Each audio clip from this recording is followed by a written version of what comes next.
O IGESE é uma associação espírita sem fins lucrativos, que tem entre suas finalidades o estudo, a divulgação e a propagação do espiritismo, especialmente pelos meios virtuais.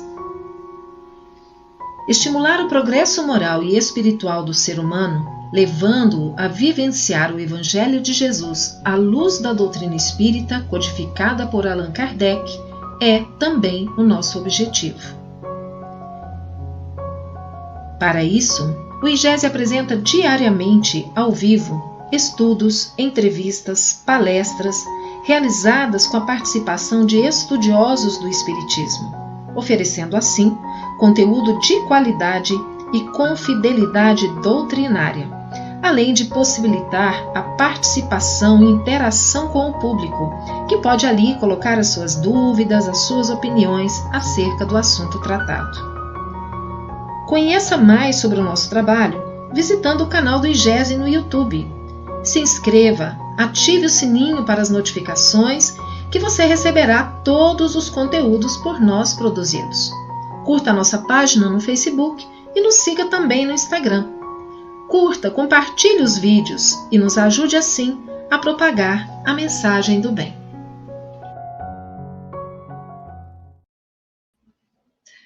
Muito boa noite, estamos mais uma vez aqui ao vivo numa noite de estudos, nesta série que traz as bem-aventuranças do Sermão do Monte. Muito felizes por estarmos juntos aqui, então já começamos elevando o nosso pensamento a Deus, em gratidão pela oportunidade que Ele nos concede de estudarmos juntos, compreendermos mais sobre os ensinamentos de Jesus à luz da doutrina espírita. Que o Senhor possa nos auxiliar para que tenhamos uma excelente noite de estudos, que assim seja. Nós queremos agradecer a presença de cada um que já está aqui conosco, agradecendo também os nossos parceiros na transmissão desta live, a Rádio Fraternidade, a Rede Amigo Espírita, a TV7, o Jardim das Oliveiras, a TV SEI. Muito obrigada a todos que estão conosco, então, aqui nessa ocasião. Aí o Facebook também, do nosso querido Alberto Almeida. Nós queremos, então, convidar os nossos dois companheiros que conduzem os nossos estudos às quartas-feiras, começando com a Jussara Cornicold. Jussara, boa noite, bem-vinda. Boa noite, Ivana, boa noite a todos os amigos que têm nos acompanhado mais uma noite aqui, reunidos. Se você ainda não conhece a Jussara Cornicold, ela é hoje a secretária-geral do SEI, o Conselho Espírita Internacional, é também presidente da Federação Espírita dos Estados Unidos, é escritora, é palestrante, e está aqui conosco junto com Alberto Almeida, nos ajudando a compreender melhor o Sermão da Montanha. Então, Alberto Almeida, boa noite, bem-vindo. Áudio está mudo? Eu estava testando para ver se vocês tinham desenvolvido a mediunidade, mas não desenvolveram, não. Não, infelizmente não. Bom, nós normalmente começamos, então, com uma parte introdutória, começamos com a Jussara. Hoje nós vamos estudar Bem-aventurados os puros de coração, porque eles verão a Deus. E, na sequência, Alberto faz também uma parte introdutória e depois nós abrimos para as perguntas, as dúvidas que vocês tiverem, que vocês podem ir colocando aí no chat, tá bom? Mas, Jussara, antes de te passar para você começar o nosso estudo, eu gostaria que você desse para nós uma notícia que você nos deu hoje sobre a colocação lá no site do SEI, do Conselho Espírita Internacional, da Revista Espírita em vários idiomas. Conta pra gente, como é que é? Então, Ivana, pessoal, todos que estão nos ouvindo, nós conhecemos, né, a Revista Espírita de Kardec, que ele criou, fundou em janeiro de 1858. Desde lá temos várias frentes que têm trabalhado para dar continuidade justamente, né, nisso que Kardec iniciou, e é coisa de 20 anos, os direitos da revista foram passados para o Conselho Espírita Internacional, né, e vem sendo, então, publicado por irmãos valorosos também, mas foi agora a primeira vez que nós estamos publicando ela em português, de forma eletrônica, e cujos artigos também passaram por traduções para mais 5 idiomas. Então, a gente imagina que Kardec deve estar muito feliz, porque não foi uma coisa que no tempo dele era possível. Hoje nós temos espalhados por todo o mundo espíritas, e assim nós conseguimos atender uma comunidade que antes também não tinha acesso, né? E a própria revista em português, que já fazia muito tempo que nós não tínhamos, né? Então, vocês pode dar uma checada lá no website do Conselho Espírita Internacional para baixar gratuitamente também, e ela vai ter sendo trimestral. Que maravilha. E uma outra notícia que nós gostamos também é que o seu livro, Transformação Interior, agora também está disponível em e-book na Amazon. É isso? Exato, a gente também não tinha ainda, só tinha ele ainda em papel, e agora a gente tem também não só desenvolvido esse estudo, mas um outro estudo também de transformação interior, que é baseado nas bem-aventuranças, nas 3 virtudes de Benjamin Franklin, e que é justamente o propósito desse livro, para que assim a gente pode aprofundar um pouco mais no estudo. Então, também é isso, né? Está na Amazon lá, para quem quiser, tiver acesso. Que bom. Boas notícias. Então, nós passamos para você, Jussara, para começarmos o nosso estudo dessa noite. Perfeito. Bom, então, novamente, oficialmente, agora, boa noite a todos. É uma alegria muito grande nós estarmos podendo participar desses estudos, dessas reflexões a respeito das bem-aventuranças, o que a IGES está promovendo, a querida Ivana, assim, nos assistindo nesse sentido, e junto também com o querido Alberto. Hoje nós vamos estar falando, então, dos bem-aventurados, os puros de coração, porque verão a Deus. Essa, na verdade, é uma bem-aventurança, assim, bastante difícil, né, para nós falarmos a respeito, porque nós ainda estamos bastante distantes de compreender e de sentir essa pureza de coração. Mas estamos numa caminhada, sem dúvida alguma, para essa conquista, né? Que é uma conquista que visa, sim, nos auxiliar a estreitarmos os nossos laços com Deus nesse processo de busca e de purificação espiritual. Normalmente nós entendemos o coração como sendo a fonte de tudo, a sede das emoções, dos sentimentos.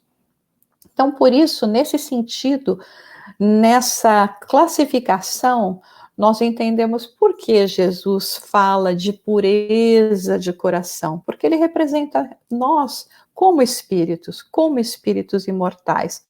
É uma representação, assim, então, na matéria, e que pode nos ajudar a justamente fundamentar, estreitar o nosso relacionamento com Deus. É interessante que essa noção de pureza de coração, ela não é nova. Ela já existia no Antigo Egito, porque eles tinham lá no Antigo Egito uma deusa que se chamava Maat, era o nome dessa deusa egípcia, e era assim a deusa, né, que era conhecida como sendo a deusa da verdade, da justiça, da retidão e da ordem.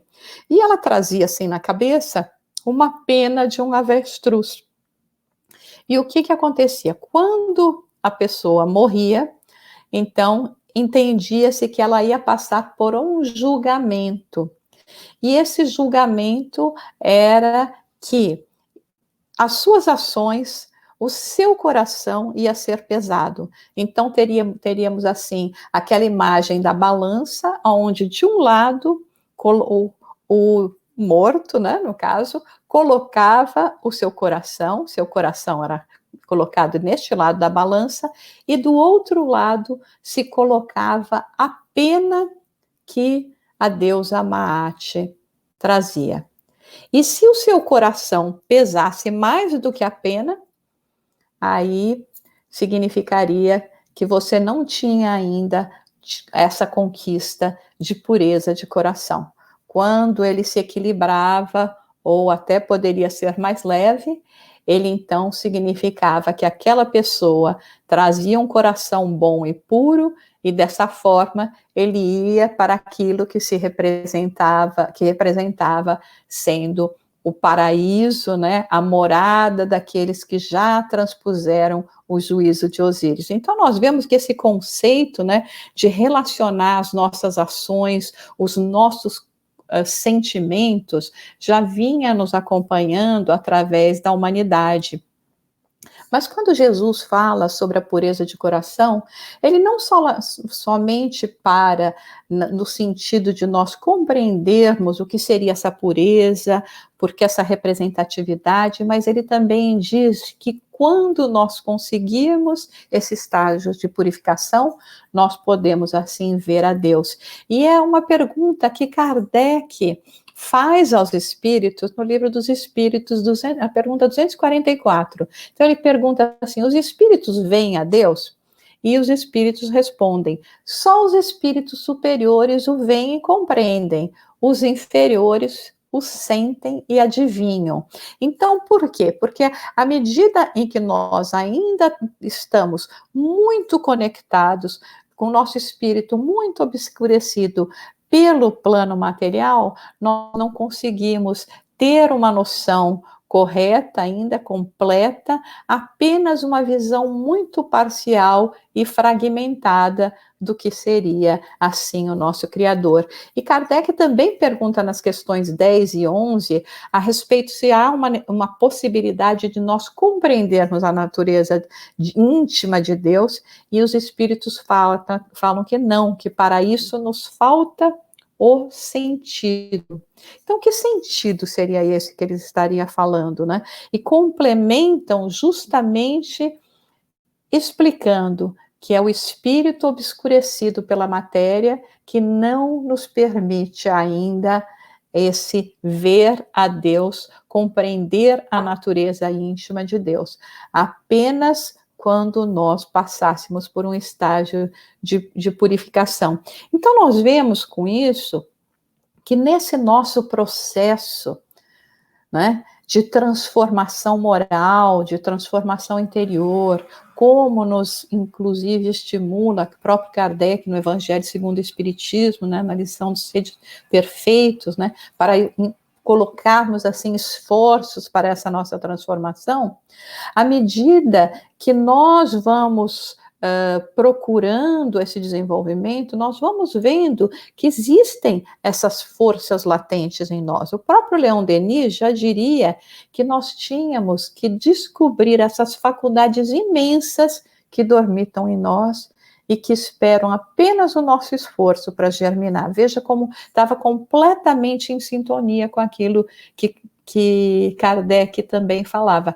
Cabe a nós empenharmos esse esforço para fazermos germinar. Então é chegado o tempo, e é isso que nós estamos procurando fazer no Espiritismo. Sempre nós gostamos de lembrar que, por mais maravilhosas que sejam todas essas revelações espíritas, o contato com o mundo espiritual, o mais importante de tudo é justamente nós sermos capazes de absorver esses ensinamentos para exercitá-los no nosso dia a dia.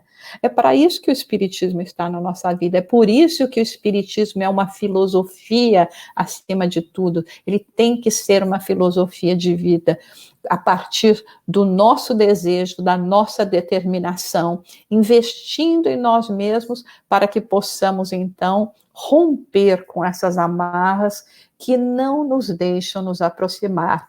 Mas nós entendemos, obviamente, que todo esse processo de purificar o nosso coração, né, de purificarmos a nós mesmos, é um processo gradual, né? É um processo que nós temos que continuar sempre com a paciência, com nós mesmos, conosco mesmo, né? Entendendo que nós temos que fazer toda essa trajetória necessária para que as conquistas que fizermos sejam realmente perenes. Quando nós falamos também de pureza, nós temos que entender por que Jesus chega e fala de pureza daquela forma, né? Porque às vezes, né, nós pensamos, puxa, mas Como era na época de Jesus? Como é que eles entendiam as palavras de Jesus? E como nós entendemos hoje? Que provavelmente não vai ser como nós vamos entender daqui 100, 200 anos. Mas nós lembramos que na época de Jesus, então quando Jesus fala de pureza, talvez por isso ele realmente enfatize que ele está falando de pureza de coração e não de pureza, porque naquela época a pureza era mais associada a questões exteriores que propriamente algo relacionado ao nosso íntimo, ao coração. A preocupação era muito mais de nós trabalharmos a pureza através dos atos exteriores do que trabalharmos em nós mesmos, né, na nossa intimidade, naquilo que nós precisamos para nos transformar. Então, nós nos lembramos que justamente por causa disso, quantas vezes Jesus foi questionado, porque ele se aproximava dos pecadores, dos ímpios, dos publicanos. Aí, por que ele não lavava as mãos? E nós temos que lembrar que naquela época, o lavar as mãos não era uma questão de higiene, mas sim um ritual. Você tinha todo um ritual de como lavar, quantas vezes você ia estar lavando, assim, fazendo aqueles movimentos. Então, não era questão de higiene, era um processo exterior, simplesmente para demonstrar uma purificação. E Jesus fazia mais, Jesus ainda se sentava à mesa com esses que eram qualificados de menos puros, né, ou dos pecadores. E sentar à mesa era um símbolo de comunhão, de intimidade. Então, significava que Jesus estava compartilhando da impureza deles. Então, imaginem só, muitas vezes nós nos esquecemos disso, né? Não eram só as palavras de Jesus, mas as suas ações que vinham realmente fazer uma provocação, né? Para que nós, através do nosso entendimento, do nosso raciocínio, pudéssemos entender as mensagens que ele estava nos trazendo na época. É por isso que quando nós entendemos esse conceito de pureza e analisando a parábola do samaritano, nós vamos ver de novo porque que o sacerdote e o levita não pararam para cuidar daquela pessoa que estava caída. Porque eles estavam apenas voltando do templo de Jerusalém, onde eles tinham feito todos aqueles atos exteriores para estar num estado de pureza. Eles não sabiam quem era aquele homem. E, além do mais, aquele homem sangrava, e eles não podiam tocar em quem sangrava. Então, por isso que Jesus chega e faz essa pergunta, né? Quem se aproximou de Deus? Aquele que derramou o azeite e o vinho no templo de Jerusalém, como era o costume para fazer os rituais, para poder adquirir essa pureza? Ou aquele que derramou o azeite e o vinho da compaixão e da misericórdia para tratar o irmão caído no templo da fraternidade? Então, são essas questões que nós precisamos entender quando nós estamos falando em relação à pureza, quando nós estamos falando na conquista da nossa pureza, porque ela acaba se transformando numa experiência espiritual. Então, para Jesus, o que significa nós nos purificarmos? Né? Por isso que Jesus veio, então, romper com aqueles costumes e renovar o nosso entendimento do que é essa pureza, invertendo a lógica. Então, agora ele dizia, não é afastar do impuro que vai te fazer puro, mas é justamente o contrário, é você cuidar do impuro, é você compreender que neste impuro se encontra também um filho de Deus. Né? Aprendemos, então, que a aparência externa, as conquistas materiais, o nível de escolaridade intelectual, sucesso profissional, nada disso representa a pureza de coração. A pureza legítima está mais relacionada a como nós nos relacionamos com os nossos semelhantes. Mais do que nós fazermos alguma coisa por eles, é o sentimento com que fazemos alguma coisa por eles. Então, encontrar em cada possibilidade, em cada circunstância, a possibilidade de fazer o bem, de renovar o nosso olhar. Talvez tenha sido por isso, inclusive, que Jesus escolheu justamente Maria de Magdala para aparecer no momento da sua chamada ressurreição. Então, ela se transformou nessa mensageira da celeste ressurreição, porque foi ela, conforme nos relata o próprio espírito Humberto de Campos, que demonstrou um maior esforço para a sua jornada interior em busca da purificação. Agora nós temos que pensar a respeito de nós mesmos, né? Como é que nós, com todo esse conhecimento, com todo esse entendimento que temos tido, recebido essas bênçãos das vozes dos imortais, estamos nos comportando? Será que estamos nos demorando apenas na superficialidade, no aspecto mais intelectual? Ou será que nós já estamos realmente conscientes da necessidade de nós trabalharmos mais para que possamos trazer a pureza em nós, em nossas ações, nos lembrando, como já nos falavam, né?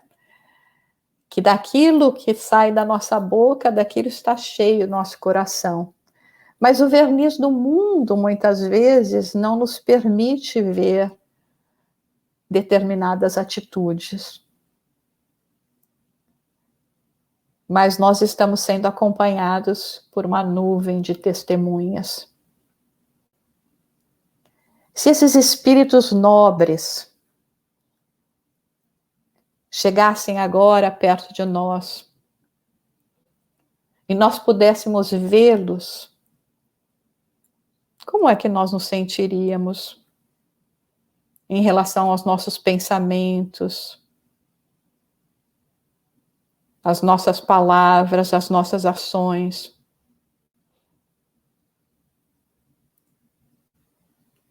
O Espiritismo não é uma questão, como Jesus dizia já, não basta nós dizermos Senhor, Senhor, para chegarmos ao reino dos céus, neste caso, para vermos a Deus.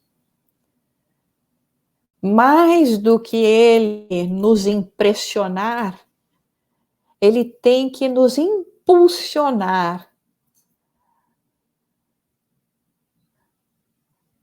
para realmente nos transformarmos em pessoas melhores. Desenvolvendo todas essas virtudes que já nas outras semanas nós viemos conversando, deste cântico das bem-aventuranças, falando sobre a humildade,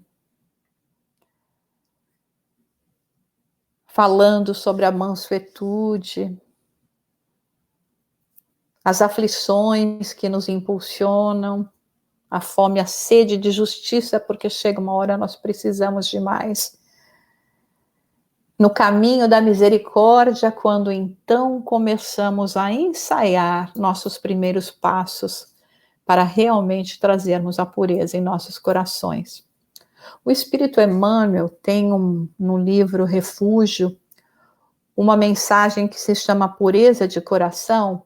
E para nós encaminharmos aqui para o nosso encerramento da nossa participação, nós trouxemos apenas algumas frases, não a mensagem inteira, para também não nos alongarmos, mas que devemos refletir. Então, ele diz o seguinte: não te prendas tão somente aos imperativos da pureza exterior. A aparência, muita vez, é contraste e ilusão.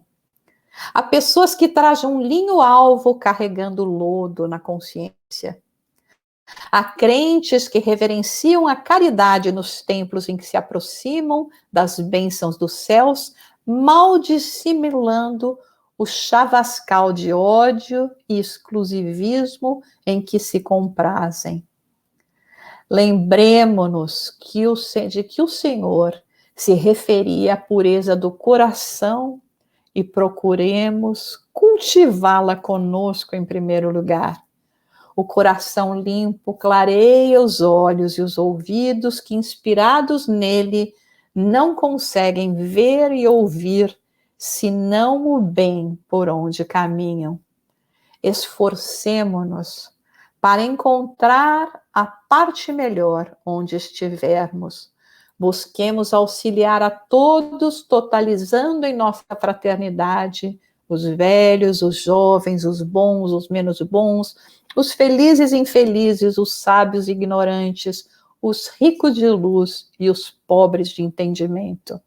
E nessa faina bendita de louvar o bem, lavaremos o tecido sutil de nossas almas para que o nosso coração se faça puro, nele erguendo o santuário em que contemplaremos um dia, em espírito, em verdade, a divina presença de Deus. Que realizemos esse esforço para que no momento em que formos chamados ao testemunho, à prestação de contas, nós possamos apresentar a leveza dos nossos corações, preenchidos somente com a pureza cantada por Jesus neste versículo do Sermão do Monte. E agora convidamos ao Alberto para dar continuidade a esse trabalho.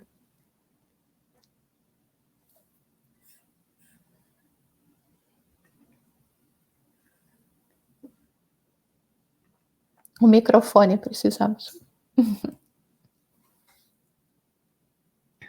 Estava testando agora a mediunidade dos internautas. Alguns me ouviram. Os que estão aqui perto de mim. Queridos amigos, a nossa alegria de poder partilhar reflexões em torno da andança de Jesus e da proposta que ele fez para que nós fizéssemos essa caminhada na linguagem das bem-aventuranças. Avança, caminha, no seu significado simbólico. Eu quero resgatar a página do Novo Testamento, proposta por João, que encarna bem um pouco do muito que essa virtude propõe enquanto reflexão. É justo no momento em que a mulher que é flagrada no próprio adultério é conduzida pela multidão ao Cristo. E é justo nessa circunstância em que ele está ali no meio da multidão, ele recebe essa proposição da normativa de Moisés enquanto legislação humana. A fala daqueles que propunham indagar Jesus não era uma fala para avaliar a sua sapiência, era uma fala para engodá-lo, para encurralá-lo. Tinha o objetivo, portanto, de testar a sua pureza, mas com o objetivo certo de que conseguiriam lograr êxito, porque detinham em si uma medida grandiosa de inveja, de ciúme e de incômodo por tudo quanto Jesus trazia na mensagem libertadora, na sua ideologia de amor misericordioso.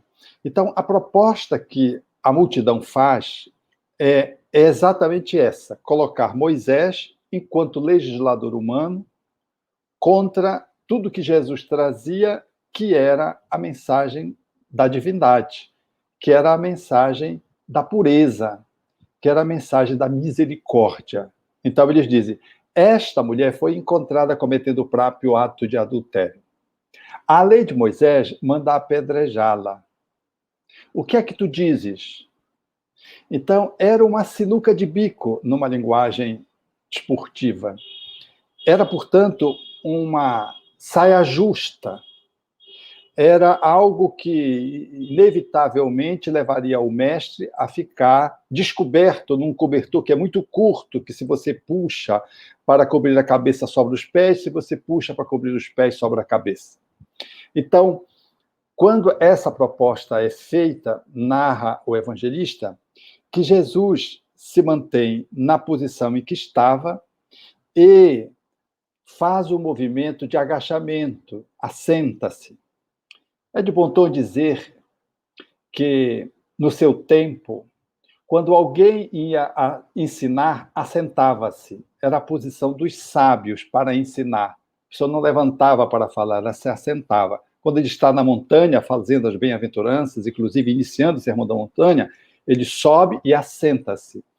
Ele se coloca na posição daquele que vai distribuir sabedoria. Então, Jesus começa a escrever na terra. Há várias possibilidades daquilo que ele poderia escrever na terra. É o único momento que Jesus escreve algo. E ao assinalar a escrita, suponho, mediante reflexões inteiramente a esmo, como proposições de reflexão em torno do Evangelho, de que ele começou a fazer um convite às virtudes da multidão. Tipo, seja tolerante, seja indulgente. Onde está a misericórdia? Cadê o perdão? Portanto, eram falas que suscitavam a luz de cada um. Mas parece que aqueles que se indicavam a ocorrência e que faziam ali o aglomerado do julgamento não estavam muito interessados nisso, não. O objetivo era, literalmente, alcançar Jesus através da mulher. Então, eles começaram a insistir na proposta que colocava em choque exatamente o que ele escrevia com o que Moisés dizia. Moisés mandava matar. Matar na entrada da cidade tanto o homem quanto a mulher que fosse flagrada cometendo o ato de adultério, para servir de exemplo para a comunidade. É verdade que só estava a mulher ali, para ver como o patriarcalismo, o preconceito, e como nós somos absolutamente moldáveis aos nossos interesses próprios quando queremos julgar alguém. Ali não estava sendo cumprido nem a norma mosaica. Então, ele ergue-se e faz a fala que ficou emblematicamente conhecida, historicamente, agora no mundo. Aquele que estiver sem erro, seja o primeiro a tirar a pedra. Essa fala, ela ecoa no grupo, e ele volta a escrever diante do silêncio que se faz circunstancial. E aí ele começa, suponho, a escrever a sombra. De primeiro, ele escreveu a luz. Foi uma intervenção psicoterapêutica. No segundo, ele fala da sombra. E é justo quando ele fala da sombra que vem, provavelmente, aí as nossas encrencas, as nossas imperfeições. Ali, entre aqueles que estavam os que roubavam, que falavam mal, os que caluniavam, os invejosos, os ciumentos, os ambiciosos, enfim, essa coisa que faz parte da nossa natureza humana. E à medida que ele foi escrevendo, aqueles que estavam sob o impacto da pergunta, aquele que tiver sem erro, seja o primeiro a tirar a pedra, foram se dando conta. Porque a mulher, de objetivo a ser sentenciada, julgada e condenada e assassinada, passou a ser espelho, refletindo para eles, através do seu comportamento infeliz, o que cada um tinha de infelicidade dentro de si. Era um momento de chamada em que eu me engaixava naquela mulher, em que eu me integrava com aquela mulher. Qual era o meu ponto de fixação nela? Quanto maior é a nossa agressividade, maior é a nossa encrenca com relação àquilo que é o objeto da nossa agressividade. Quanto mais a gente abomina algo ruim em alguém, mais esse algo ruim tem alguma coisa a ver conosco em algum lugar, porque às vezes nos tira do sério. Quando alguém ou qualquer comportamento nos suscita um desequilíbrio, é porque aquele comportamento desalinhado, ele tem a ver comigo. Ele me diz alguma coisa. Eu já passei por aquilo, eu já fiz aquilo, eu faço aquilo. Enfim, aquilo me bate. E é justo quando ele transforma essa mulher no reflexo das culpabilidades múltiplas da multidão, E quando ele escreve com o dedo na terra, e provavelmente poderia estar descrevendo como hipótese os equívocos de cada um, tipo, onde está o adúltero que adulterou com ela? A lei não mandava apedrejar os dois, porque só tinha aquela mulher. Onde estava o esposo? Porque sempre que uma mulher cai, tem um homem, esposo, que tem alguma contribuição, às vezes, na queda daquela mulher.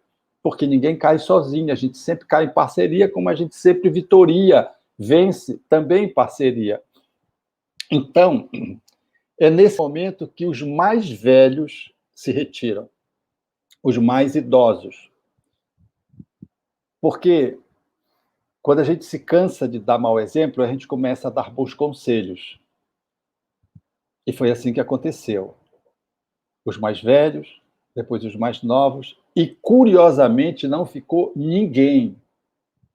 Só a mulher e o Cristo. Ela aguarda que ele o apedreje.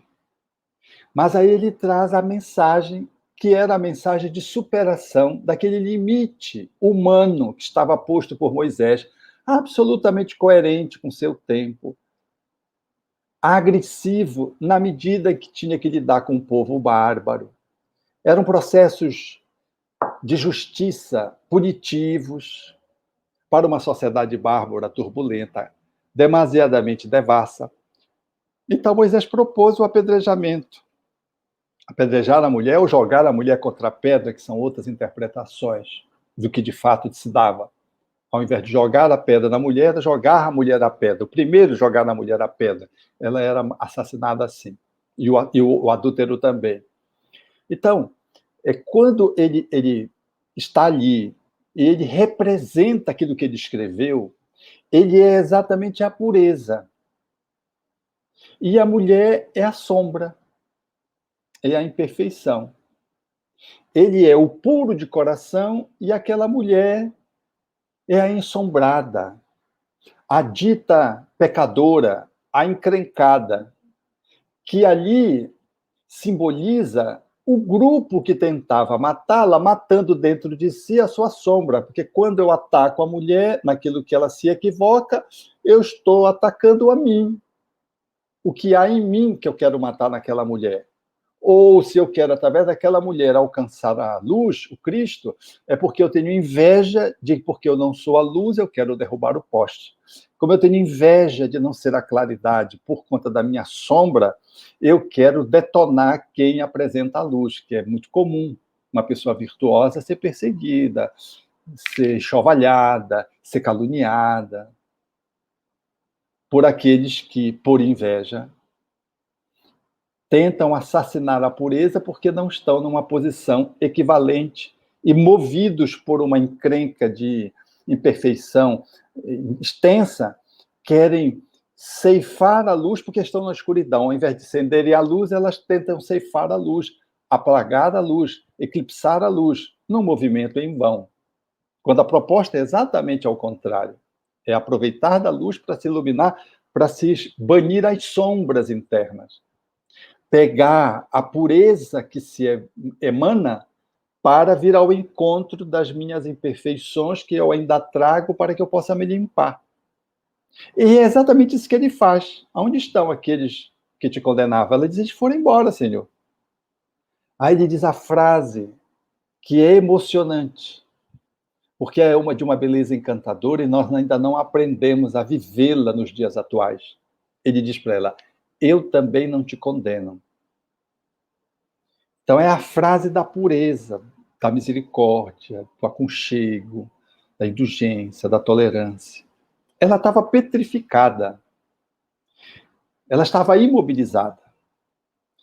E depois da fala que a retira do processo catatônico, porque quando nós nos equivocamos, quando nós cometemos uma falta muito grave, a gente fica catatônico, a gente fica paralisado, a gente fica, às vezes, petrificado diante de um erro, e a gente fica paralisado ali, a gente não anda, deixa de viver a bem-aventurança, a gente fica andando em círculo, num looping, vivendo a nossa própria sombra, experimentada naquele momento. Então ele diz a frase libertadora, que se segue depois de dizer, eu também não te condeno, ele diz, vá e não tornes a errar. Ele não diz para ela que ela tinha agido certo, mas ele não a condena. Ele não diz para ela que ela era inocente, pura, não. Ele diz, vai e acerta, faz de outro jeito, esse jeito não é bom. Essa forma como que você tentou encontrar a felicidade, a pureza, ela não é uma forma adequada. Ela gerou mais problema, mais sofrimento. Mas segue, vai, aproveita esse aprendizado e segue, não repete.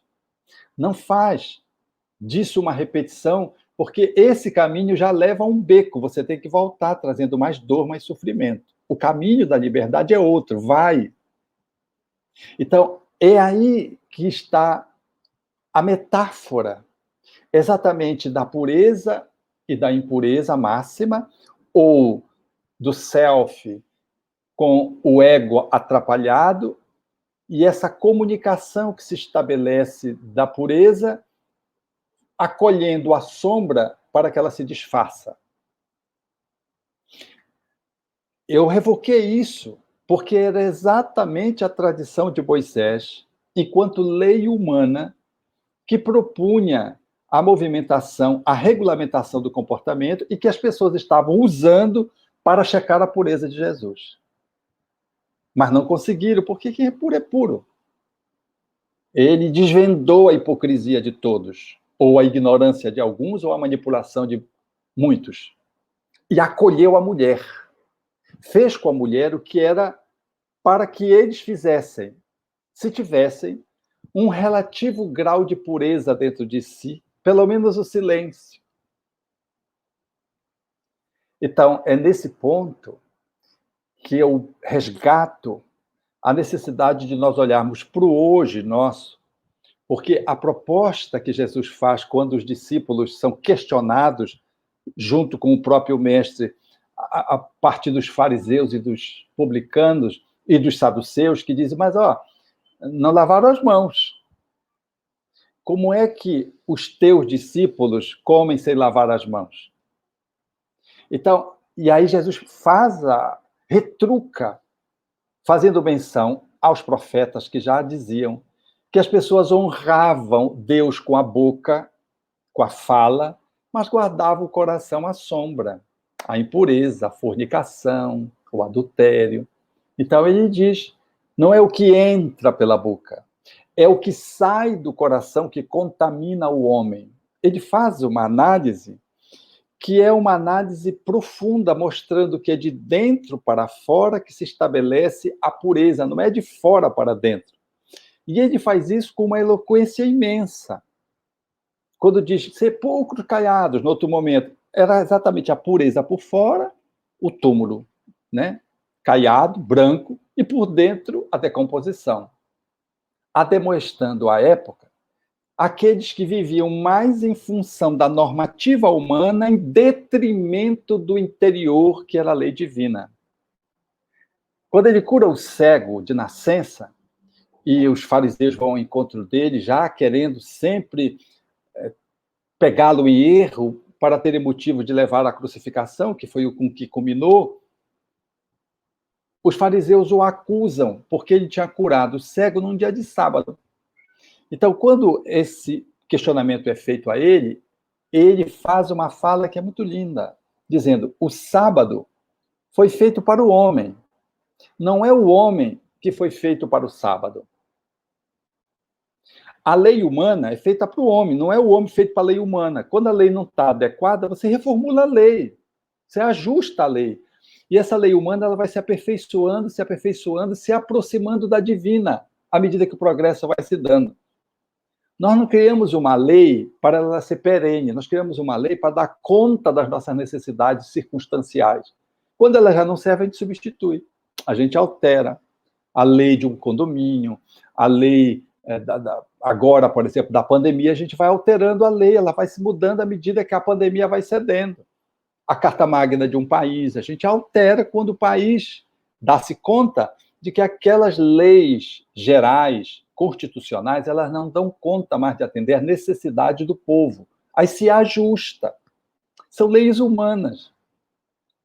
Então, nós nos afervoramos, nos seguramos no externo, para não podermos contemplar o que é o interno. Nós fazemos como um mecanismo de defesa na nossa imobilidade evolutiva a que nos entregamos, a gente faz a observação das normativas humanas em detrimento das divinas.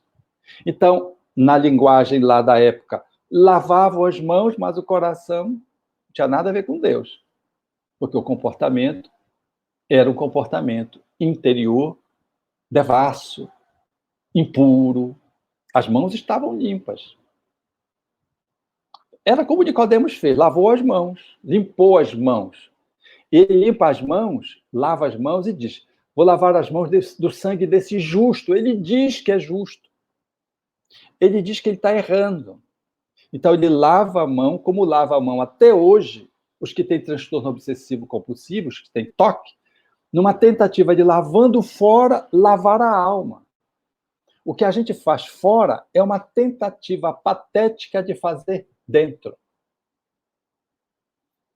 Todo movimento exageradamente externo, de limpeza externa, é alguém que está se sentindo muito sujo internamente. Na pandemia temos visto muito isso. Crianças com comportamentos de toque, despertado a partir das normativas, o medo de adoecer passado pelos pais, elas vão se contaminando, se são espíritos comprometidos, pegam aquilo demasiadamente, quando se percebe, elas estão mais neuróticas do que os pais com a limpeza, com a higiene. Então, é o cuidado interno, é o coração limpo, é limpar a alma que se deve se expressar fora. Não é o descuido externo. Jesus não estava dizendo para a gente ter falta de higiene, como a Jussara propôs na análise anteriormente. Não era a negativa de que nós não temos cuidado exterior. O exterior, ele tem que ser um reflexo do interior. É de dentro para fora. Quando um gastroenterologista está tratando uma úlcera, por exemplo, uma gastrite de repetição crônica, ele trata, e vem H. pylori, ele dá antibiótico, dá antiácido, faz todas as medidas possíveis e não cura, aí ele chega à conclusão de que tem alguma coisa na cabeça.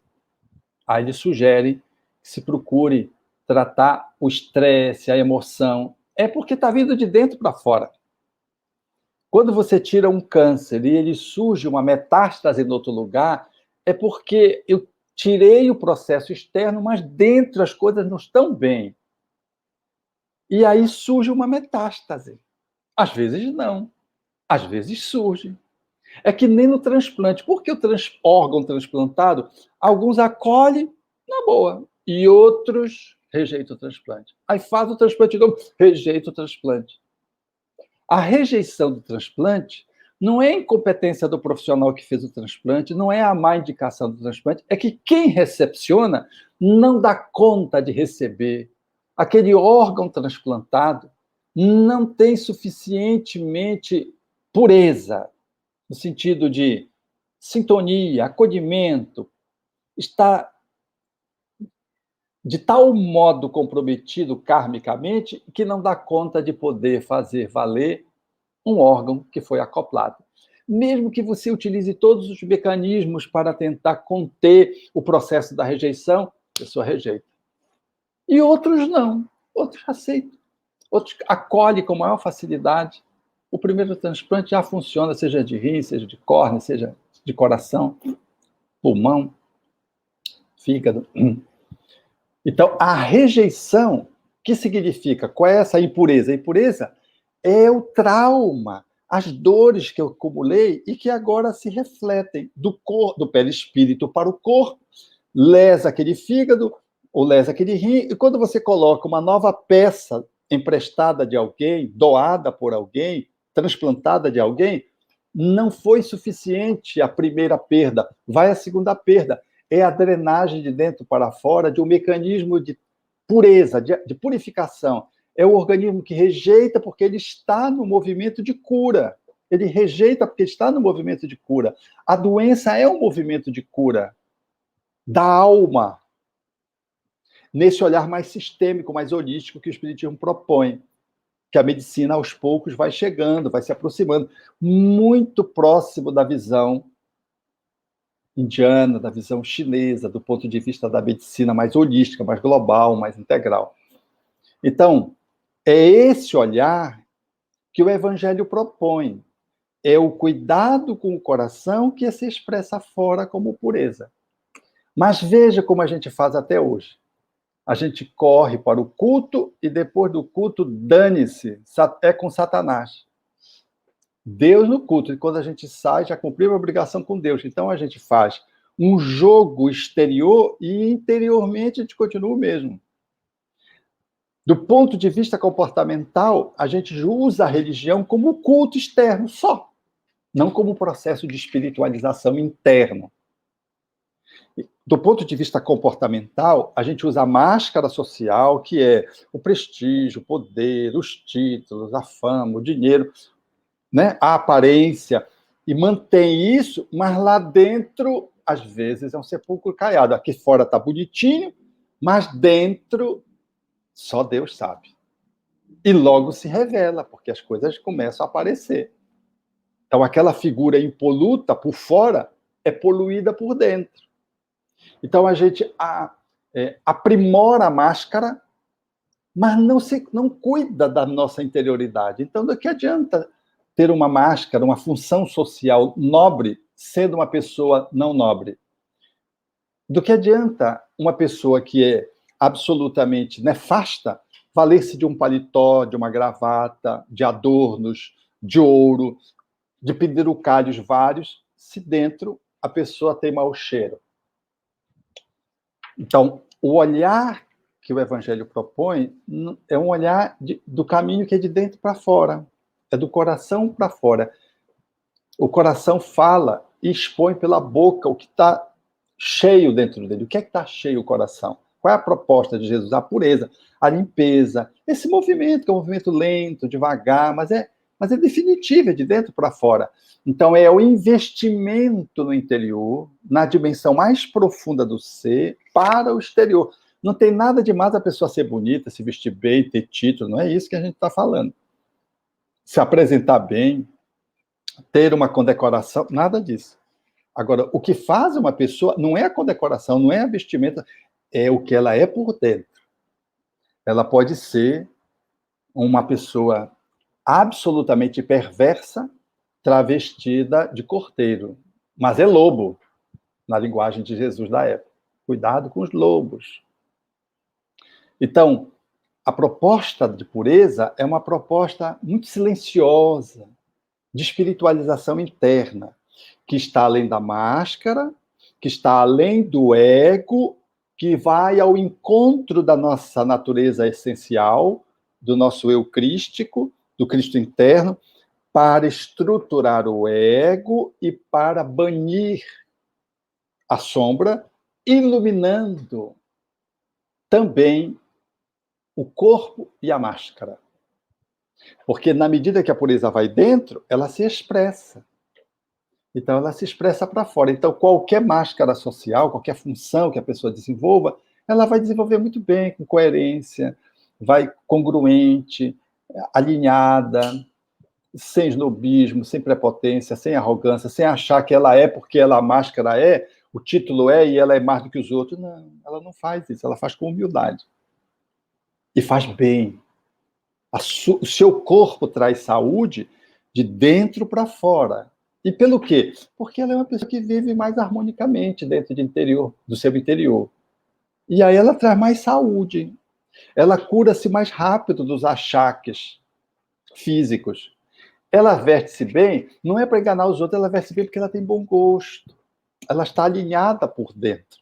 E a vestimenta apenas expressa o bom gosto na sua simplicidade e pureza de alma.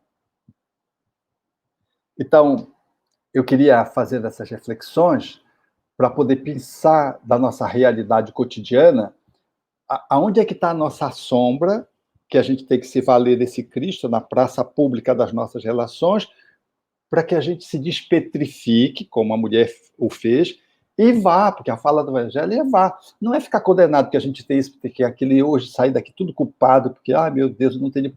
sai com uma neurose de pureza, que a neurose de pureza é o perfeccionismo. Você quer ser puro no outro dia e deixa todo mundo doido, que você quer fazer tudo perfeito.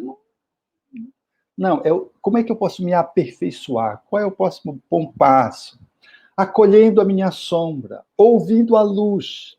Ao invés de tentar deletar a luz, acolher a luz, para poder ir me iluminando e fazendo acordar a minha luz, a fim de, despertando-a, poder ir eliminando as minhas sombras internas. Um processo paulatino, seguro, consistente, que não é para os outros, é para a gente. É para um desfrute interno, não é para um desfrute externo. Então, é esse trabalho que Jesus propõe naquele tempo, quando diz: bem-aventurados os que se alimparam por dentro, que se purificam por dentro, porque eles verão a Deus. Ver a Deus não é ver Deus. Ver a Deus é ver a divindade na vida. Mesmo no estado que você está, hoje mesmo eu postei no Instagram, por exemplo, uma samaumeira da Amazônia. Não tem como não se emocionar. Não tem como não desfrutar do encanto da divindade na metáfora da sua criação, numa samaumeira da Amazônia extremamente grandiosa, eloquente, que você tem que dar uma volta com ela, que você pode se esconder nas suas raízes, que vários homens não dão conta de abraçá-la. Então você vê Deus nas coisas grandiosas, mas você vê também dentro da dor. É capaz de ver num conflito, ver a presença da divindade no ser humano que está num conflito de autossuperação, ou de uma doença que leva à reflexão. Então, esse olhar da divindade vem da pureza que Francisco tinha em excelência e nos deixou como legado. Em tudo ele via Deus. Deus estava em tudo. Ele percebia Deus no sol, na chuva, no vento, no fogo, no lobo. Não tinha coisa ruim para Francisco. Porque, na verdade, tudo é criação divina e as esquisitices, as imperfeições, as doenças, as escuridões, são processos que vão se dando no processo de amadurecimento, na dinâmica do amadurecimento da iluminação. Nada em si mesmo é mal. Nada em si mesmo é negativo. Tudo que está dentro, considerado como negatividade, como imperfeição, são estruturas que a gente vai lidando e vai transformando no processo de iluminação crescente. Essa é a visão que o Espiritismo nos traz, que é muito consoladora, muito, muito gostosa e muito iluminativa, no sentido de a gente não ficar se perseguindo, não querer fazer um salto miraculoso de perfeição que não existe, que é mais uma movimentação de auto-engano, engana os outros também, mas, sobretudo auto-engano, de perfeccionismo, que não tem nada a ver, é um processo de autoacolhimento e que eu posso melhorar naquele outro, e que eu posso diminuir as minhas sombras e aumentar a minha claridade interna, para interiormente estar bem, refletindo no meu corpo, refletindo nas minhas máscaras sociais adequadamente, congruentemente, e refletindo na minha cidadania. Então, esse era o convite que Jesus fazia para que pudéssemos ser o sol. Brilha a vossa luz. Era a luz que emerge da pureza, que se coloca como uma cidade edificada no monte. A gente não precisa buscar essa exteriorização que o ego busca, ou que a máscara social busca para se apresentar como se fosse uma coisa especial. Não. A luz, onde ela está, ilumina, como uma cidade edificada no monte. Brilha a vossa luz, é o convite que Jesus faz para o bem-aventurado que está nesse movimento gradual de depuração interna. Vamos para as perguntas.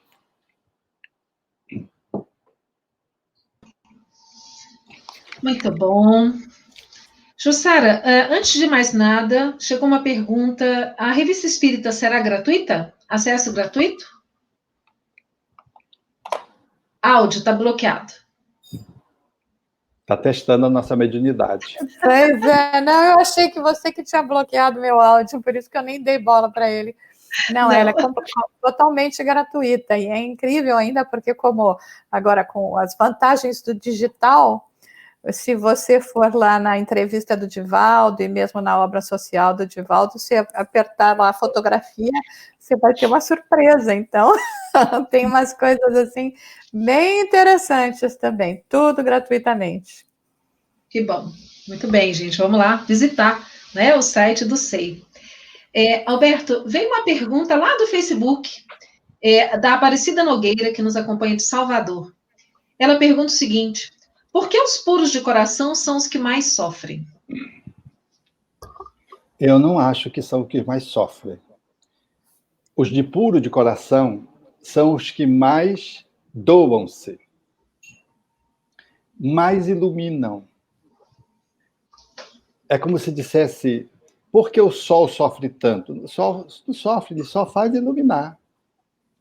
Então, há uma fala notável dos bodhisattvas no processo iluminativo, um passo antes de se transformarem em Buda, no iluminado. A fala é assim, a síntese dela. Eu recebo de você as tuas dores, as tuas amarguras, as tuas negatividades, as tuas imperfeições, para trabalhar em mim a minha transformação. E dou para ti tudo que eu já consegui de pureza, de iluminação, de claridade, de virtude. Então, eu recebo do outro a negatividade e dou a positividade. Eu não estou preocupado em absorver do outro a pureza dele como um mecanismo de buscar me iluminar a partir dele. Eu pego a sombra dele para que eu promova meu processo iluminativo. E eu não dou para ele o troco, a vingança, o revide. Eu dou para ele o que há de melhor em mim, que na linguagem de Jesus era dar a outra face. Então, os puros, eles estão na boa. Quem está sofrendo somos nós que estamos ralando aqui para poder ganhar pureza. Porque quem sofre mais? Uma pessoa que é desprendida ou uma pessoa que é apegada? Quem é que sofre mais? Uma pessoa que cultiva uma relação de amor com liberdade ou uma pessoa ciumenta, que ama enciumada, que a pessoa não pode olhar para o lado, não pode se aproximar de uma pessoa do gênero oposto num relacionamento heteroafetivo. Então, o puro, ele vive a leveza, é o jugo suave, fardo leve. O outro não, o outro está onerado pelo peso da densidade das suas imperfeições. Peso esse que se reflete no perispírito. Quando ele sai do corpo, ele está pesado, ele sofre, ele não acessa as zonas superiores no mundo espiritual. É porque a gente acha que o sofrimento das pessoas que são considerados iluminados, a gente toma isso como para nós, é porque nos impressiona. Então a gente acha o Cristo bonito, aquele na cruz, aquele do Zeffirelli, por exemplo, que sobra sangue para todo lado. Eu quando fui assistir o filme pela primeira vez, eu consegui me descolar de tanta percepção de como é que a gente precisa que o outro sangre para que a gente possa seguir o amor. Eu digo, gente, Jesus não sangrou tudo isso aí que esse cara está colocando aí. Quer dizer, enquanto tinha gente que ia para o banheiro vomitar, eu estava lá, parece uma unha paralítica, que aquilo não me sensibilizou nem um tchan. Mas nós somos assim, a gente quer se sensibilizar pelo sofrimento do outro, ao invés de se sensibilizar pela atitude positiva. Então, quando a gente vê um Cristo na cruz, quando a gente vê o martírio dos discípulos, a gente acha que eles sofreram, porque a gente se coloca ali e se coloca com o nosso jeito projetado lá, e se nós fôssemos ali, naquele lugar ali, a gente ia sofrer muito, porque a gente está cheio de limitação, mas eles não. Eles estão no outro patamar de consciência. A dor da crucificação não era a dor do resgate dos dois ladrões. A dor ali era do devotamento máximo, do sacrifício, do sagrado. E o sagrado, ele não tem... Emmanuel, fazendo essa análise, ele diz que Jesus, na dor da crucificação, ele escapa às nossas possibilidades de análise psicológica. Porque a gente pega, faz com a nossa nível evolutivo, aí a gente enche de sofrimento. E por isso que os filmes reforçam a dor física. Mas a dor física, ela é absolutamente fogos de artifício, diz Emmanuel, para as almas superiores. Então, os puros, as dores dos puros são as dores dos sagrados, dos missionários. Não é a dor do que está sendo provado, não é a dor do que está espiando, porque essa dor dói, é uma dor doída. Mas a dor dos mártires, a dores dos santos, são dores que nós não temos ainda condições de avaliar, porque elas estão num outro patamar que não corresponde a esse sofrimento que a pergunta foi estabelecida no Facebook. É interessante, Alberto, você falar isso, né, sobre a perspectiva, né? Porque aí me veio à mente aquele exemplo que a gente comenta muito, né, sobre Madre Teresa, que o repórter foi fazer uma entrevista e ela deixou o repórter ali, falou que precisava sair, ele todo indignado porque tinha hora marcada com ela, resolveu segui-la, até que ela vai indo lá pelas vielas, chega naquele montão de lixo, vai separando tudo e pega um homem lá já praticamente, né, em estágio de decomposição, à beira da morte, que morre nos seus braços e que ele fala, né, eu não faria isso nem por $1 milhão, e ela diz, eu também não, só por amor. Então, veja, né, dentro do que você estava explicando, é exatamente essa perspectiva. Ele, né, no ponto de vista dele, né, do nível evolutivo que ele pode se conectar, ele vê um monte de lixo, ele vê o homem em putrefação, ele vê o horror daquela cena e o quanto aquilo pode, né, lhe causar assim um mal-estar até físico. E ela não está vendo nada disso, ela está vendo um sentimento de amor e de gratidão por poder estar num momento daquele presente para poder ajudar toda essa passagem. Então, eu acho que é bem nisso que você estava falando também, né? Desse entendimento de que a nossa perspectiva naquilo que a gente acha que o outro está sofrendo, mas que é devotamento, que é noção de dever, que é comprometimento, né, dentro daquilo que a gente assume, é uma coisa muito importante também. Beleza. Interessante, sim. Jussara, a Cláudia Pavan, ela pergunta, quando eu sei que aumentei a minha luz interna, como avaliar isso? Como eu sei quando eu estou me tornando puro? Pois é, Cláudia, eu tinha visto essa sua pergunta e estava aqui pensando, tomara que a Ivana não passe isso para mim. Mas você viu como são esses espíritos, né? Na verdade, assim, né? Como é que a gente pode saber? Eu acho que primeiro, pela própria paz de espírito que a gente se sente. Porque mesmo quando chegam as agressões, as vociferações, as incompreensões do mundo, você se sente em paz, porque tem aquela sensação do dever cumprido, do esforço que está sendo feito. Segundo, eu acho que a gente também vê no reflexo das pessoas que convivem conosco, de uma certa maneira, né, mais proximamente, porque eles é que estão sendo sempre, né, nos mantendo ali, né, no controle, sempre vindo com as argumentações, ou então nos mostrando coisas que nós ainda temos que desenvolver, né? Eu acho que, mas o mais importante mesmo, eu acho que é essa busca, né? Esse despertamento que nós temos que ter, compreendendo eu vou sempre repetir isso, as limitações, né, para não entrar nesse processo de neurose aqui que o doutor Alberto falou, né, nós não queremos isso, mas é nós estarmos sempre realizando esse esforço e caminhando. E eu acho que pelo menos, às vezes é o que eu sinto, né, quanto mais eu me sinto em paz, mas eu sei que, de repente, eu estou trabalhando para que essa luz se faça crescer, né?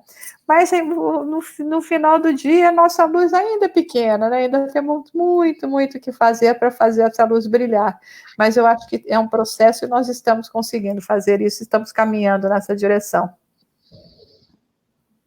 Nós poderíamos dizer que é possível nós sermos puros de coração, vivendo num mundo de expiações e provas? Fique à vontade, Alberto, Jussara. compreendo todas as falas de Jesus como processos, onde cabe a caminhada e uma meta. Se nós quisermos ser um puro de coração, se nós quisermos ser plenamente um pacífico, um humilde, um brando, um justo, nós haveremos de entrar no auto-engano e num colapso de culpa. Essa não foi a proposta de Jesus. Aquele que quiser vir após mim, tome a sua cruz e siga-me. Então, a nossa proposta é de caminhada, de seguir. Não é um processo de pureza a ser alcançado num mundo que está longe da pureza. Qual é a pureza que eu preciso me conceder a oportunidade de desfrutá-la? Que passo eu posso dar para me desonerar dessa sombra que me pesa, que me custa, que está me fazendo adoecer, que está me colapsando o relacionamento interpessoal, que está fazendo eu não dormir à noite? Qual é o próximo pequeno bom passo? Eu gosto de pequenos bons passos, porque aquele que sobe a montanha, ele começa no primeiro passo, depois no segundo passo, e é assim que a gente sobe. A gente não vai querer escalar uma montanha de um só fôlego, de uma vez e subitamente. A gente entrevê a chegada, mas se concentra no primeiro passo, porque se a gente ficar olhando para cima, a gente perde a possibilidade do viver o agora e tomba da montanha da onde a gente está. Então, a gente vê onde vai chegar, escalando a montanha, mas não perde a dimensão do passo seguinte que vai dar aonde você está. Então, esse é o desfrute. O desfrute não é a gente querer ser puro, logo, de forma relativa, possível de ser alcançado enquanto espírito no processo evolutivo. Não. O processo é qual é o meu nível de autopureza que eu posso me proporcionar hoje. Se eu conseguir abandonar o cigarro, olha que quanta beleza. Eu estou conseguindo me livrar do cigarro. Se eu conseguir diminuir, já é um avanço. Se eu conseguir abandonar, ótimo. Se eu conseguir falar menos mal da vida dos outros, substituindo pela bendicência, falar mais bem, olha que coisa bela. A minha vida vai ser melhor, vai ser mais grata, vai ser mais gratificante, vai ser menos tumultuada pelos conflitos que gera a maledicência. Se eu me der conta de que cada passo que eu dou e que eu faço um pequeno movimento de depuração interna, me desapegando daqui, abrindo mão de um ciúme que era muito intenso, mórbido, e agora ele está um ciúme igual dos outros. Eu tô no caminho, sem perder de vista isso. E quando eu olho para isso, eu estou olhando no quê? Eu estou olhando na liberdade de ter menos ciúme, eu estou olhando a liberdade de poder me ver livre do aprisionamento de um apego que eu tinha, que agora eu já não tenho. Eu estou me dando a oportunidade de ver o quanto aquele vício que eu tinha há 15, 20 anos, agora eu estou livre daquele vício, eu posso celebrar. Então, o mais bonito de uma caminhada não é a chegada, é a caminhada. A chegada é consequência. Quem muito pensa na chegada não sai do lugar e perde o sabor da caminhada. Então, eu fico muito preocupado com as falas que propõem um processo de evangelização desconectado da nossa realidade, porque fica um aceno que, se não bem entendido por aqueles que somos os humanos, ainda em nível evolutivo bem precário, isso funciona como um peso, aí reforça a culpa. Aí, ao invés da gente se sentir estimulado por Jesus para poder caminhar, a gente quer abrir mão de Jesus porque é tanta coisa que a gente não tem, tanta coisa que a gente tem de ruim, que aí não dá chance da gente continuar frequentando uma escola religiosa, um templo, uma sociedade.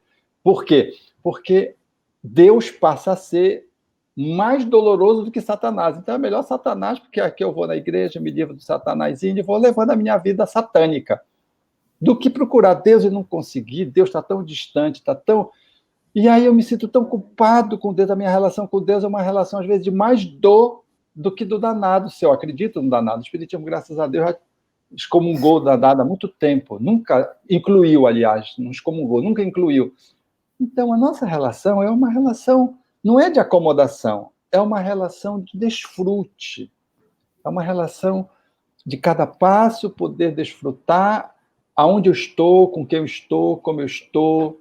Não é comparando com os outros, é comparando a mim mesmo, fugindo do auto-engano, me afirmando nos meus movimentos que são mais graciosos, que se tornam cada vez mais leves, mais libertários.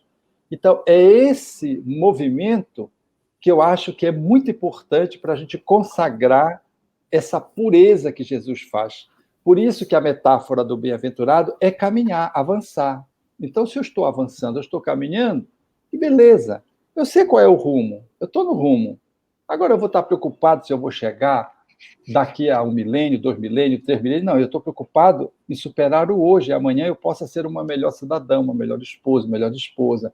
Se eu posso lidar com o meu corpo melhor, se eu posso adoecer menos, se eu possa desfrutar da natureza de uma forma mais amena, menos selvagem. É isso, é uma coisa bem do hoje, bem do agora. É essa pureza que Jesus propõe e que a gente não deve se desconectar, muito menos criar uma relação de impasse que nos bloqueia porque a gente cria uma meta inalcançável e se sente o pior das criaturas humanas e acaba desistindo de poder fazer o muito que podemos fazer nessa existência no campo da depuração interior por conta de um olhar que às vezes está bem distante daquele que o Evangelho propôs e muito mais distante do Evangelho apresentado pelo Espiritismo. Quer comentar, Sara? Eu acho que é tudo bem já. Bom, então, vamos responder a Angélica. Angélica pergunta, primeiro ela diz, o que está fora é a expressão do que está dentro.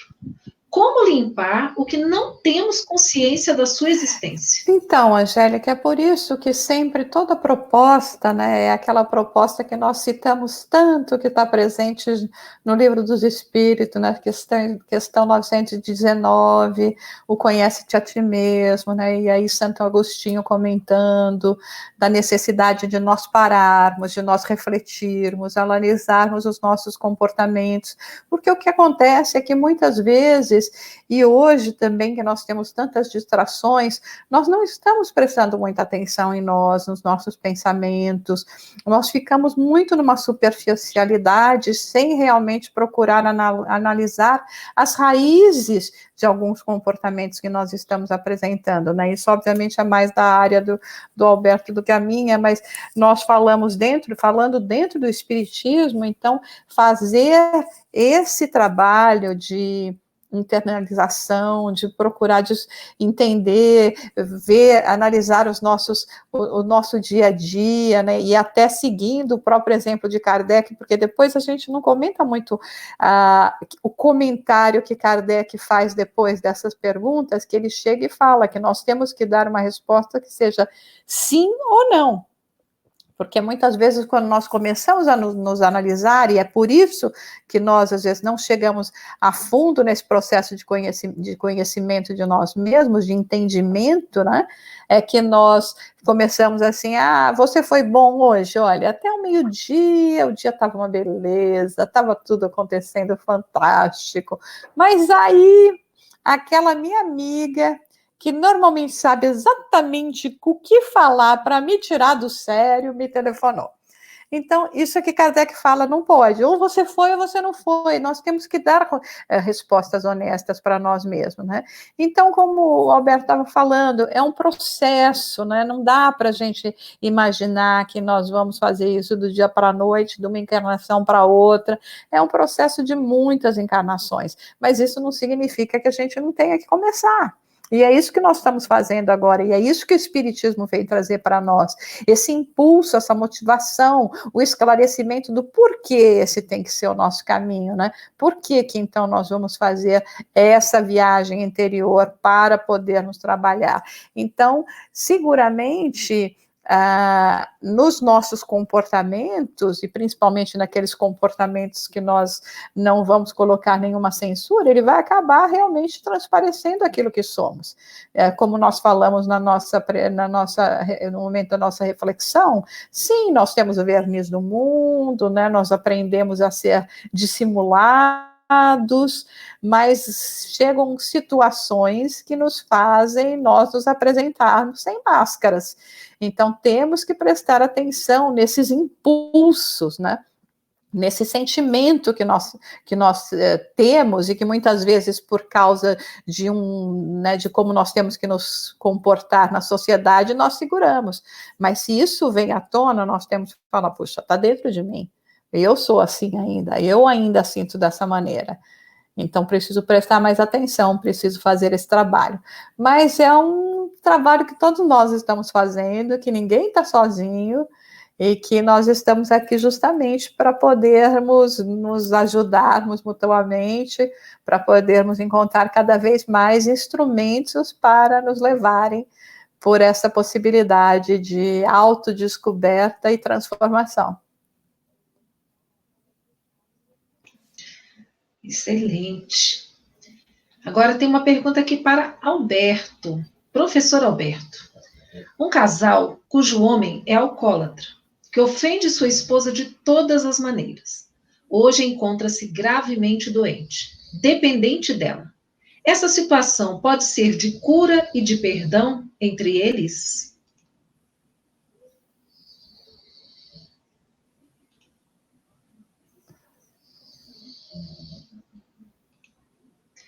Eu não estou conseguindo, Alberto, ligar seu microfone. Liga aí. Essa é uma situação muito recorrente, né? E, curiosamente, se dá com uma frequência majoritariamente com os homens. Apronto com as mulheres, depois são as mulheres que funcionam como enfermeiras deles, cuidando-os na terminalidade da sua existência ou na recuperação, às vezes, tardia, do ponto de vista corpóreo, para um relacionamento de resgate da relação de conjugalidade a dois. Fica uma mulher numa posição de um anjo tutelando ali um pupilo que fez muita peraltice. É importante, do ponto de vista desse relacionamento, tudo é importante quando se faz o bem. Essa mulher que consegue fazer isso, que consegue ter essa disponibilidade, que não é imposta, mas que é uma escolha que ela faz, porque porque às vezes o alcoolismo ele não circula só numa vida de conjugalidade ali dentro, né? O esposo sai, se vincula a outras pessoas, separa, pois, e no final termina na mão da mulher, né? É muito frequente isso, a mulher como sendo uma tutora.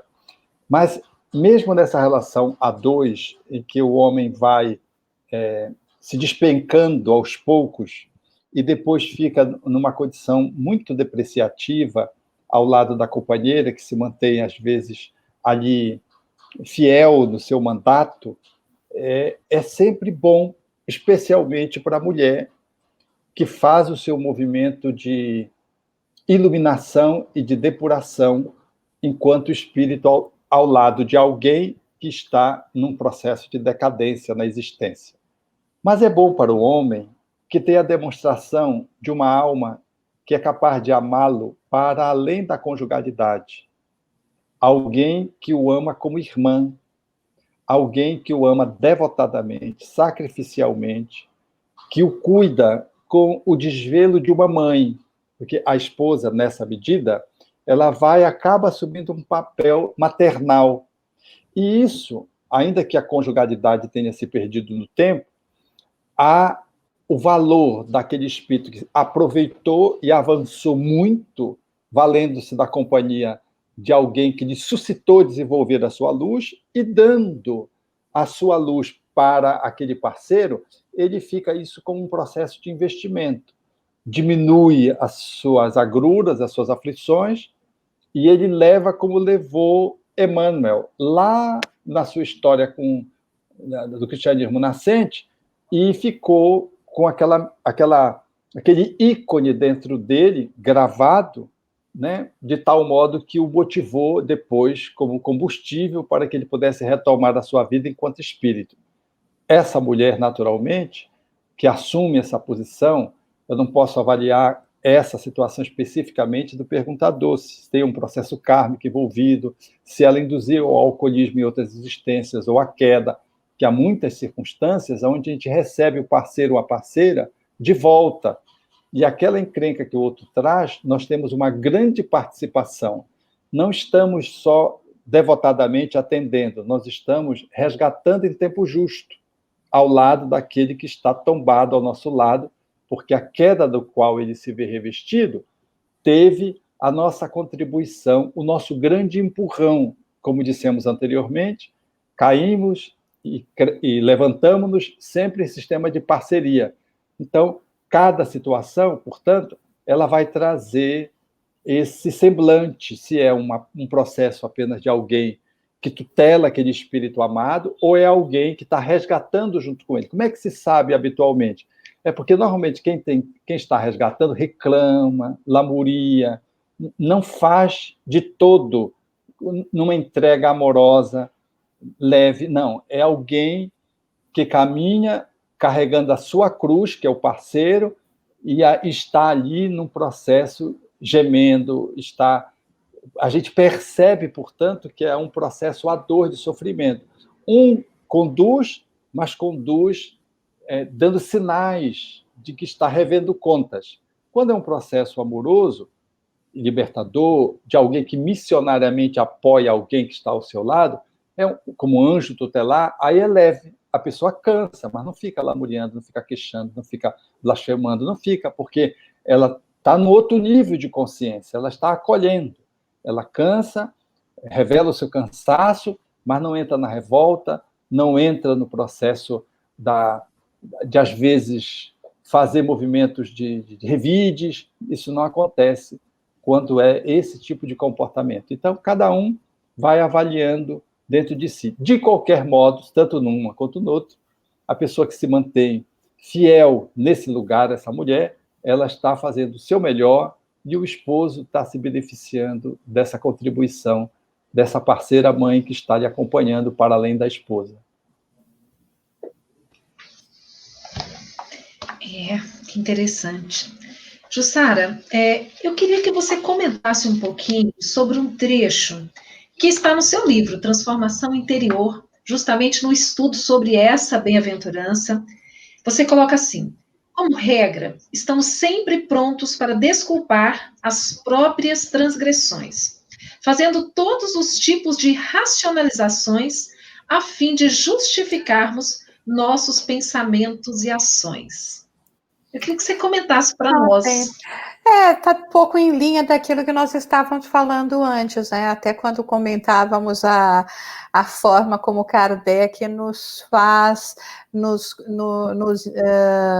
recomenda, né? Para que nós, quando passássemos a fazer essa análise, não entrássemos num processo de ficar nos desculpando, ficar fazendo esse jogo, né, de que se fui, e principalmente que é uma coisa que nós fazemos muito, né, se sou eu fazendo, é diferente do outro fazendo a mesma coisa que eu estou fazendo, o outro fazendo a mesma coisa que eu fiz, não tem desculpa, mas sou eu estou vendo tudo que está por trás. Então, nós temos várias coisas para nós analisarmos nesse sentido.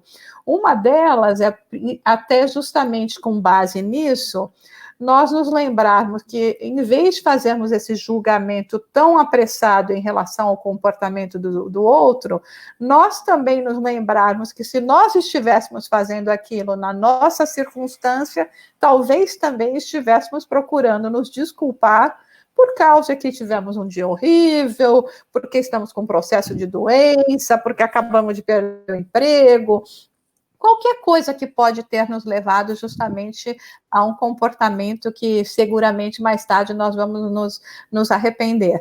Então, eu acho que é mais nesse sentido, né? Quando nós passamos por esse processo, que foi tudo que nós estamos falando hoje, né? E que é o nosso objetivo maior, né? É chegar a essa pureza, né? Como propõe Jesus, né?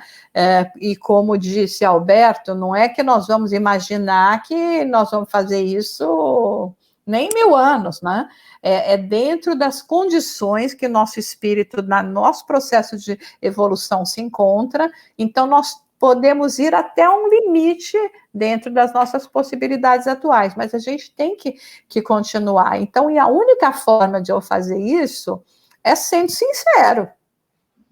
É sendo sincero comigo mesma, que nem eu costumo dizer, né? Quando nós estamos fazendo esse processo de autodescobrimento, de autoconhecimento, você não precisa sair para o mundo gritando, gente, você não sabe que eu descobri que eu achava que eu tinha só 5 defeitos, mas são 50. Não precisa, guarda para você, não precisa passar pela humilhação também de dizer para os outros, não, eu sou péssima mesmo. Não, guarda para você, mas guarda para você e vai e ataca esses 50 de frente, não tem medo de enfrentar. Agora, se a gente ficar nesse processo de tentar nos enganarmos, aí só vamos estar trazendo mais. Então, é mais ou menos isso que a gente queria estar falando a respeito desse, né? Olha. Fiquemos atentos, né? Pessoal, quero aproveitar, deixar um convite para 2 novas oportunidades de estudo que nós teremos na sexta-feira. A primeira delas, às 17 horas, exatamente falando sobre as implicações espirituais para o espírito suicida. Depois nós teremos, às 21 horas, o estudo da parábola do joio e do trigo. Fica aí o convite para quem puder estar conosco aprendendo um pouco mais, né, de Espiritismo, de Evangelho de Jesus. Nós já vamos, então, encaminhar para o nosso encerramento, nós já estamos com 1h30 de live. Eu passo para que a Jussara possa fazer, então, as suas últimas considerações.